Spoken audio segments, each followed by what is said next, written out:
আজকে মিনি কিচেনের জন্য একটা পাটাপুতা বানাবো। আগেও বানিয়েছিলাম 2-3 দিন আগে। ওটা একদম শুকানোর পরে ফেটে গেছে। কেন এমন হলো বুঝলাম না। আমার মনে হয় মাটির মধ্যে কোনো কণা ছিল, এই জন্য। এগুলো হচ্ছে ওই যে উলির মাটি। জানি না কার জেলায় কি বলে, আমরা উলি বলি। উলি যে ঘর বানায় সেই মাটি এগুলো। আমি গ্রাম থেকে নিয়ে এসেছি।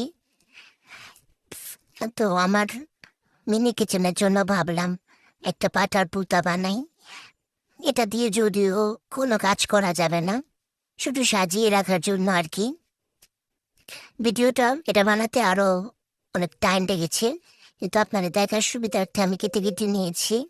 ভিডিওটা একটু শর্ট করে দিয়েছি। এখানে ক্যামেরাম্যান হচ্ছে আমার মেয়ে আয়াত। এই জন্য ক্যামেরাটা এরকম হচ্ছে, ও ছোট মানুষ ভালো করে উঠতে পারে না।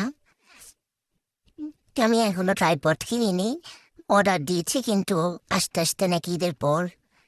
এই জন্য মেয়েকে দিয়ে ক্যামেরা ধরাই। তো এটা হয়ে গেছে। এখন পুতা যেটা ওইটা বানাবো। জানি না এবারও ফেটে যায় নাকি। গতবার একদম মাঝখান থেকে ফেটে গেছে। এবারের জন্য একটু মাটিটা সুন্দর করে আহ, মেখে নিয়ে তারপরে বানানোর চেষ্টা করেছি, জানি না এবার কি হয়। এটার মধ্যে দাগ দিয়ে নেব, ফুটা ফুটা ডিজাইন করে নেব।